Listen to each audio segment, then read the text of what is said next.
Hello friends, कैसे हैं आप सब। I hope you are all doing well. So ये जो व्लॉग बनने वाला है ये एक इन्फॉर्मेटिव व्लॉग बनने वाला है, जिसके बीच मैं आपको बताऊंगा कि मेरा जो आइल्स का एक्सपीरियंस था, मेरी ट्रेनिंग से लेके मेरा जो आइल्स का एग्ज़ाम था वो कैसा हुआ, वो कब हुआ और मेरे उसमें कितने बैंड आए, जो वेन्यू था उसका, जो कोरोना की वजह से जो उसमें चेंजेस आए हैं पेपर में, वो सारी चीज़ें मैं इसमें आपको डिस्कस करूँगा। सो बने रहिए मेरे साथ।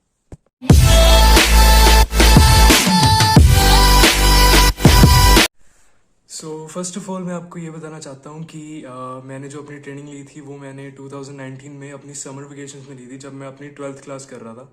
मैंने वो ट्रेनिंग मास्टर प्रेप से ली थी।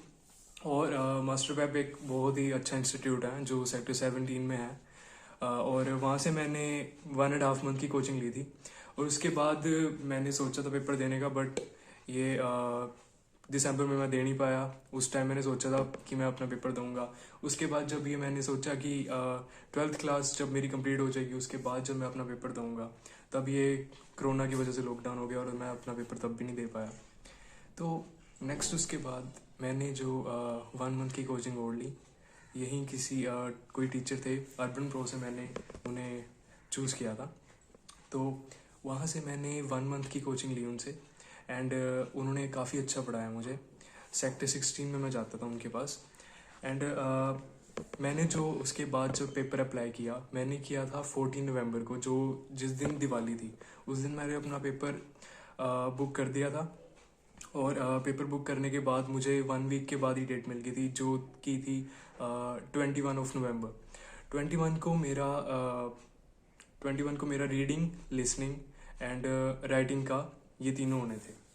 सो जो मैंने पेपर दिया था वो मैंने आईडीपी की ऑफिशियल साइट से बुक किया था। एंड वो मुझे पड़ा था 14,150 रुपीज़ ऑनलाइन पे करने पड़े थे।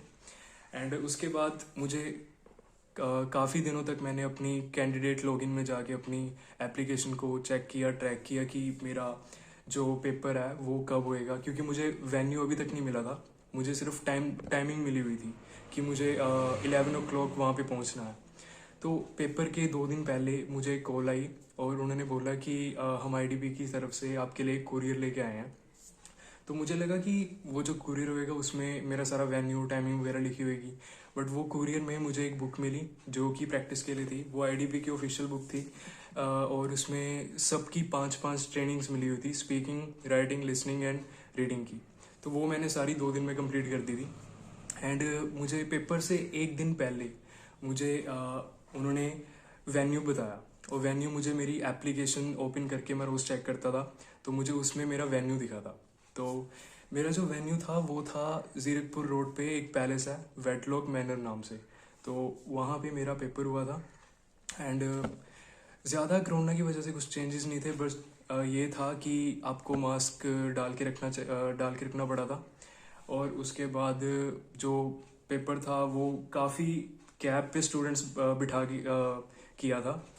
और स्टार्टिंग में आते तो उन्होंने 2 घंटे ऐसे बिठाए रखा, दिमाग सारा फ्रस्ट्रेशन से पागल हो गया, जो भी मतलब नर्वसनेस डबल होगी, मज़ा ही नहीं आया कुछ। और लिसनिंग का जब भी हमारा पेपर स्टार्ट हुआ, हार्ट बीट इतनी तेज़ होगी, लिसनिंग का बड़ा मुश्किल आया था। सोचा था कि लिसनिंग में मिनिमम 6.5 तो स्कोर करके ही जाऊंगा, चाहे 7 ना हो। बट वो बहुत मुश्किल पेपर आया था लिसनिंग का। तो उसमें सबसे मुश्किल पार्ट था कि हमें मैप आ गया था और मैप बिल्कुल समझ नहीं आया था, क्योंकि उसमें कभी कहीं से भी मतलब कुछ भी स्टार्ट कर देते हैं। जैसे ज़रूरी नहीं कि वो A B C एकदम मतलब ऑर्डर के साथ करें, वहाँ कुछ भी समझ नहीं आया और हार्ट बीट इतनी तेज़ हो रखी थी। और उसके बाद रीडिंग थी, उसका फर्स्ट पैसेज इजी था। फर्स्ट पैसेज मुझे आया था बैरल्स के ऊपर, और वो काफ़ी इजी था। उसमें जो फ़ॉन्ट था वो काफ़ी सिंपल था और वर्ड लिमिट कम थी और ज़्यादा ट्रिकी नहीं था। वो जो फर्स्ट पैसेज था वो मेरा 10 मिनट्स में ही ख़त्म हो गया था। बट सेकंड था, उसका जो फ़ॉन्ट था वो काफ़ी टाइट टाइट करके लिखा था और ढूंढने में मुश्किल हो रही थी जो आंसर्स थे उसके। और उसके बाद जो थर्ड था वो और मुश्किल हो गया। तो थर्ड तो मेरा ऑलमोस्ट छूट ही गया था। थर्ड मैंने तुक्के लगाए थे, ठीक है। फर्स्ट मैंने पूरा अच्छे से किया, सेकंड वाला ठीक ठाक किया, और जो लास्ट था उसमें तो मैंने ब्लैंक ही छोड़ दिया, बस तुक्के। और जो राइटिंग का पोर्शन था उसमें जो टास्क 1 था वो मुझे था कि पीपल जो सिटीज़ में रहते हैं वो आजकल अपनी फिटनेस को फिजिकल फिटनेस को टाइम नहीं दे पा रहे, वो ऑफिस में बैठे रहते हैं ये वो, तो उसके क्या बून्स है क्या बेन्स है, एंड ये चीज़ें थी उसमें, उसके एडवांटेजेस और डिसएडवांटेजेस लिखने थे। तो वो सब हो गया था। और जो टास्क 2 था उसमें मुझे आया था कि परसेंटेज वाला था, वो कुछ वो हो गया था, इजी था।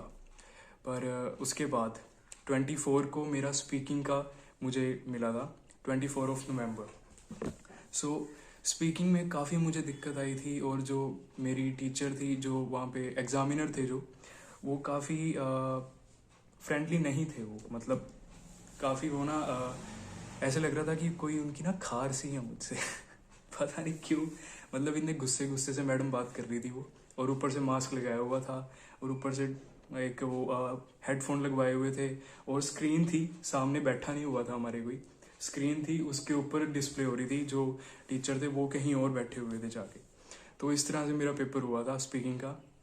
और 10-15 दिन जब मैंने वेट करी, उसके बाद जाके मुझे मेरा रिज़ल्ट मिला। और जो मेरा रिज़ल्ट था इसका, वो ज़्यादा अच्छा भी नहीं था, ज़्यादा बुरा भी नहीं था, मीडियम सा था, जो कि था overall 6.5। And reading, listening and writing में मेरे 6 थे, एंड स्पीकिंग जो था मेरा उसमें मेरे 7 थे। सो ओवरऑल जो बनी थी मेरी स्कोर, वो 6.5 रहा था। सो बस यही था।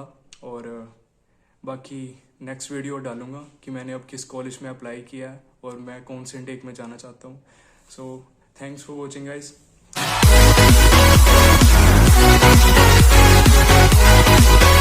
सो फ्रेंड्स, इस वीडियो को लाइक हम रखते हैं सिर्फ 20 लाइक्स, ज़्यादा नहीं होते, करवा देना। और सिर्फ 29 सब्सक्राइबर रह गए हैं 100 होने को। सो प्लीज़ सब्सक्राइब कर देना चैनल को, and thank you so much.